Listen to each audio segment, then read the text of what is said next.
दूल्हा मांगे जायफल, तनख्वाह 550, कंधे पे टांगे राइफल। यही बात उनसे भी पूछिए कि सिर्फ हम ही से पूछने नौकरी ये पूछिए 10 बच्चे पैदा कर देते हो सुअर की तरह से, क्या 10 बच्चे पैदा करना गलत नहीं? जब तुम्हारे पास खाने की व्यवस्था नहीं है तो 50 बच्चे पैदा करने की क्या जरूरत? एक मैंने शादी नहीं की, क्यों? क्योंकि नौकरियां घट रही। ये मेरा खुद का दिमाग काम करना चाहिए। पता लगा लिया। ये कह रहा है कि सूअर की तरह 10 बच्चे पैदा करना बुरा नहीं है क्या? इसके कहने का मकसद है कि मुसलमान बिल्कुल सूअर की तरह है।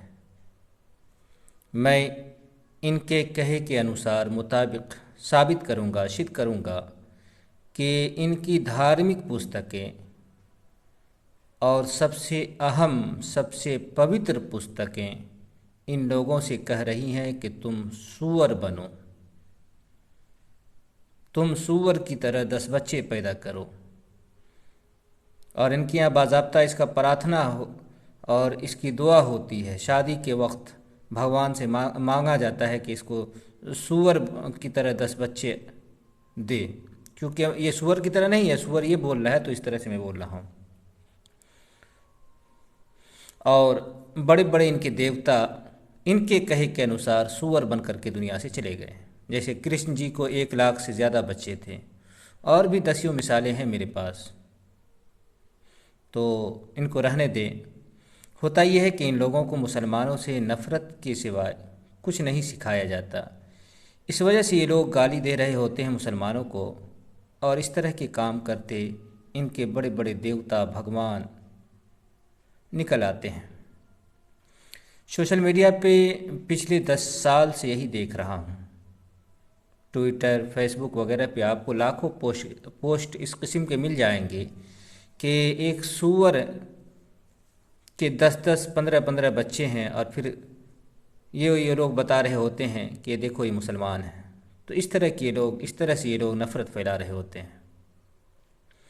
हालांकि देखा जाए तो सूअर एक बार में अगर वो 10 बच्चे दे रहा है तो एक साथ देता है, और आपको इस तरह की चीज़ें सनातन धर्म में मिल जाएंगी कि एक को एक साथ में 100 बच्चे हो रहे हैं। एक औरत को तो 50,000 बच्चे होते हैं। और ये कहानी लगभग सभी धार्मिक पुस्तकों में, पुराणों के अंदर, ख़ास करके महाभारत के अंदर मिल जाएंगी। तो इन बातों को यहीं रहने देते हैं। अब मैं दिखाऊंगा कि सनातनियों को क्या तालीम दी जा रही है। अब मैं सनातनियों से कह देता हूँ कि मैं तुम्हारी धार्मिक पुस्तकों से तुम्हारी ये हालत कर दूंगा कि अगर तुम हिंदू हो तो ख़ुद को हिंदू कहते हुए शर्म महसूस करोगे। देखें, ये जो पुस्तक आपके सामने खुली हुई है, ये इनकी सबसे पवित्र और सबसे अहम पुस्तक है। इस पुस्तक का नाम है ऋग्वेद। ऋग्वेद का मंडल 10 है, सूक्त 85 है और मंत्र 45 है। ये जो मंत्र है, ये मंत्र इनके यहाँ शादी के मौके पे पढ़ा जाता है। मंत्र क्या है? मंत्र के अंदर प्रार्थना है। भगवान से प्रार्थना कर रहे हैं।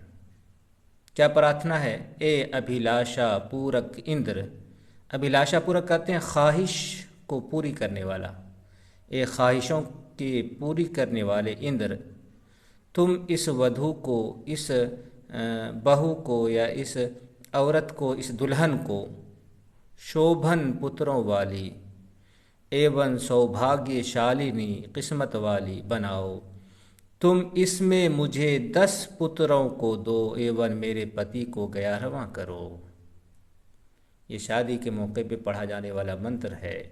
ये ऋग्वेद का मंत्र है। इनके कहने के अनुसार ऋग्वेद के अंदर ये तालीम दी जा रही है हिंदुओं को कि तुम भगवान से 10 सूअरों की उत्पत्ति के बारे में प्रार्थना करो, दुआ करो, मांगो। तो हिंदू लोग अपने भगवान से सूअर की प्रार्थना कर रहे हैं और इनको करने का आदेश है कि इसमें तो ऋग्वेद के अंदर बहुत सारे मंत्र हैं, उसको रहने देते हैं, वीडियो लंबी नहीं करनी है। सिर्फ इन लोगों की आँख खोलने के लिए कुछ दिखाना ज़रूरी हो जाता है। थोड़ा और दिखा दो मेरे पास, तो दिखाने के लिए सिर्फ इनके यहाँ जो एक तादाद है बच्चों की, अब देखें कि इनकी यहाँ जो सबसे पवित्र स्त्री मानी जाती हैं और जिनकी कहानी बड़े शौक़ से सुनी जाती है, सावित्री। सावित्री जो एक औरत थी, उसकी लंबी कहानी है कि उसके शौहर की मौत हो जाती है, फिर वो अपने शौहर को अपनी ताकत से, अपनी पतिव्रता, अपनी पाकबाजी की वजह से वो अपने शौहर को ज़िंदा कर देती हैं। तो वहाँ पर भी वो जो जब आखिर में वो जो मौत का उनके यहाँ आत्मा निकालने का जो यम नाम का जो देवता है, धर्म नाम का, कहीं किसी पुस्तक में यम आया है, किसी में धर्म आया है, तो नाम एक ही हो, तो उससे ये प्रार्थना वो औरत करती है कि हमें भी और हमारे पिता को भी। वो एक ही लड़की थी, उसके पिता की और कोई संतान नहीं थी, तो अपने लिए भी और अपने पिता के लिए भी 100 बेटे को मांगती है। तो इनके यहाँ भी देखें आप, पुत्र की कामना हो रही है। यहाँ से आप ये भी समझ सकते हैं कि हिंदुओं के यहाँ खुद, यहाँ तो खैर ये है, यहाँ भी औरत ही प्रार्थना कर रही है, तो यहाँ भी आप देखें कि औरत पुत्र मांग रही है। औरत को भी बच्चियों से नफरत है यहाँ, और वहाँ भी देखें आप, अपने लिए भी, अपने बाप के लिए भी 100 पुत्रों को, 100 बेटों को मांग रही है, बेटी नहीं मांग रही है। तो इस तरह के लोग हैं। खैर इसको रहने दें। ये तो आपको समझ में आ गया होगा कि इनके यहाँ तालीम क्या है और ये लोग क्या कर रहे होते हैं। आगे मैं एक किताब और है जो इनके यहाँ, समझिए कि इसका आज अगर आप पहला अध्याय पढ़िएगा नीचे, तो ये बात लिखी है कि कोई वेद को जानता हो लेकिन महाभारत को ना जानता हो तो फिर उसका वेद जानना भी बेकार है। तो महाभारत की इनके यहाँ बहुत ज़्यादा अहमियत है, और पंडितों का कहना है कि इसको क्या बोलते हैं कि वेद के बराबर रखा गया है, वेद के बराबर। देखें यहाँ क्या लिखा है, यहाँ से मैं साबित करूँगा कि इस दौर के जितने भी हिंदू हैं वो सारे के सारे सूअर हैं। देखें एक बात और जहन के अंदर रखें कि ये जो आदमी कह रहा है ये अगर शूद्र है, तो मेरी कई वीडियो के अंदर मैंने दिखाया इनकी धार्मिक पुस्तकों से कि शूद्रों को कुत्ते और सूअर के समान बताया गया है, यानी ये सूअर जो कुत्ते की तरह है। तो शूद्र को तो छोड़ दें, जो 80 से 85% हिंदू हैं, उनको तो कई जगहों पर धार्मिक पुस्तकों में सूअर कहा गया है, लेकिन इनके वो तो कहा गया है, और इनके कहे के अनुसार ये जो लड़का कह रहा है, इसके कहे के अनुसार मैं दिखाऊंगा और फिर बताऊंगा कि सारे के सारे हिंदू सूअर की औलाद है। तो सूअर की औलाद भी सूअर ही होती है। देखें यहाँ क्या लिखा है, ये जो पुस्तक खुली हुई है, हालांकि ये लोग इतने जाहिल होते हैं कि अगर ये सिर्फ महाभारत का पहला अध्याय, पहले पर्व का पहला अध्याय अगर पढ़ लिए होते हैं तो फिर इनको कहने की ज़रूरत नहीं पेश आती। ये जो लाखों हिंदू इस चीज़ के प्रचारक हैं, वो इस चीज़ का प्रचार नहीं करते हैं। तो ये जो पुस्तक आपके सामने है, ये महाभारत है। महाभारत का अध्याय पहला है, पर्व भी पहला है, पर्व का नाम है आदि पर्व, और अध्याय भी पहला है। मंत्र यहाँ भी आप देखें 44-45 है, दोनों वहाँ भी और यहाँ भी। यहाँ देखिए हम 3 मंत्र पढ़ते हैं, 44 पढ़ते हैं, 45, 46, 47 पढ़ेंगे आपके सामने। यहाँ लिखें कि शुभराट के 3 पुत्र हुए, वे सब के सब संतानवान और बहुश्रुत अनेक शास्त्रों के ज्ञाता हैं। उनके नाम इस प्रकार है, दश जयोति, शत जयोति तथा सहस्त्र जयोति। ये 3 हो गए। अब देखिए क्या है कि महात्मा 10 जयोति के 10,000 पुत्र हुए। ध्यान देना है, 10 जयोति के 10,000 पुत्र हुए, उनसे भी 10 गुने अर्थात 1,00,000 पुत्र यहाँ शत जयोति के हुए। आगे देखें, जो बात है वो आगे है।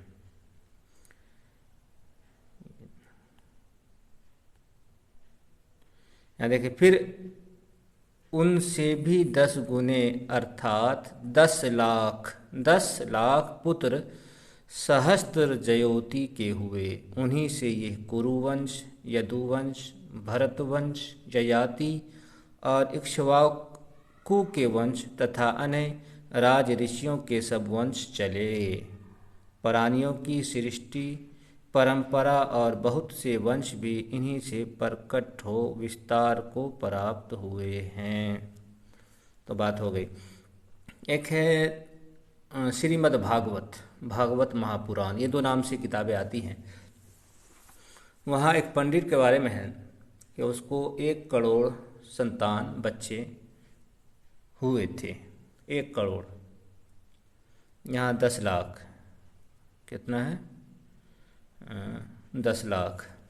अब देखें इसमें जितना भी अभी जो ऊंची जाति की नस्ल हैं वो कुरुवंश, ये तो सारे क्षत्रियों के अंदर आते हैं। कुरुवंश, यदुवंश, भरतवंश, ययाति। और ये जो ययाति है, ये ययाति के जो 5 पुत्र थे, इसी से यदुवंश वगैरह चले हैं और भी बहुत सारे। तो इनके 5 लड़कों में से एक लड़का है, पुरु नाम था। कहानी किताबों के अंदर है, मैं अपने याददाश्त के मुताबिक बता रहा हूँ कि पुरु नाम था शायद। तो उससे जो औलाद चली है, जो नस्ल चली है, वो क्षत्रिय राजपूत बनी है। बाकी 4 जो औलादें थीं वो ययाति के शराब की वजह से, जैसे यदु था बड़ा लड़का, तो उसको शराब दे दिया बड़ा ज़बरदस्त, तो उसकी औलाद शूद्र हो गई, फिर किसी की औलाद मलेच्छ हो गई। तो इस तरह से ये हुआ है। तो अब यहाँ देखें कि अब जितने भी क्या बोलते हैं कि जितने भी हिंदू हो गए वो सारे के सारे सूअर की औलाद हो गए हैं। ये तो एक नस्ल की बात हो रही है। और इस तरह से देखें तो यहाँ अगर इस पर हम गौर करते हैं कि ये जितने भी हैं, यहाँ राज ऋषियों का भी लफ्ज़ आ गया है। तो ऋषि जो है इनके यहाँ ब्राह्मण होते हैं। तो इसके हिसाब से मैं ये सोच रहा था कि ब्राह्मण के अलावा कहा गया है, तो यहाँ राज ऋषियों का भी तथा अन्य राज ऋषियों के सब वंश चले हैं। तो ब्राह्मण और क्षत्रिय राजपूत जिसको बोलते हैं, तो ये सारे के सारे लोग इन्हीं के से चले हुए हैं।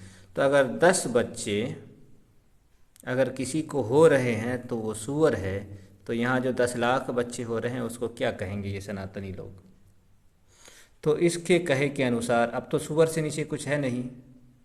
और हिंदुओं के यहाँ एक श्लोक है इसके अंदर, रामचरितमानस के अंदर के अधम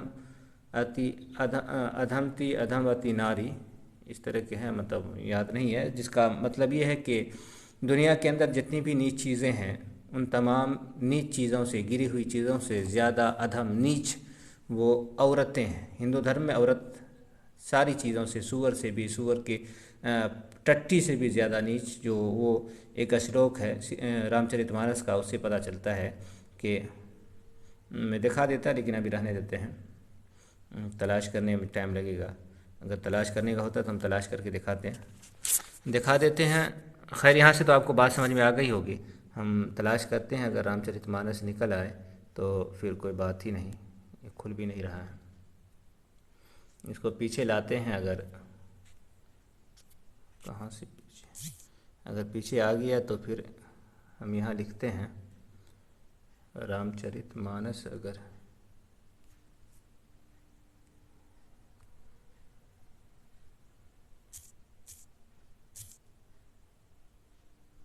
नहीं है, इसमें देखते हैं, अगर रामचरितमानस हुआ तो हम आपको दिखा देंगे। मनुस्मृति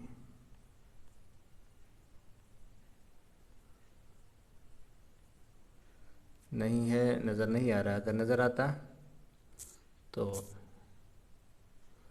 रहने देते हैं। तो वहाँ ये बात आई है रामचरितमानस के अंदर कि दुनिया के अंदर जितनी भी नीच चीज़ें हैं, उन तमाम नीच चीज़ों में सबसे जो नीच चीज़ है वो स्त्रियां हैं, औरतें हैं। तो ये समझ लिया आप, तो इसको रहने देते हैं। तो खैर बात क्या कहते हैं कि यहाँ एक मिनट, यहाँ हिंदी में आ गया।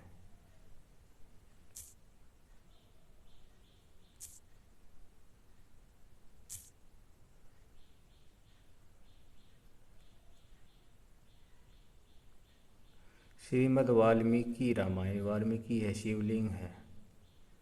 देखते हैं, एक मरतबा और सर्च करते हैं, अगर मिल जाए तो दिखा देंगे। नहीं है तो खैर रहने दें। तो वहाँ खैर ये बात लिखी हुई हम किसी वीडियो में बना करके बता देंगे आपको। तो खैर जितनी बातें आ गई हैं उससे आप समझ सकते हैं कि हिंदू लोग असल में ख़ुद को, अपने देवताओं को, भगवानों को गाली दे रहे होते हैं।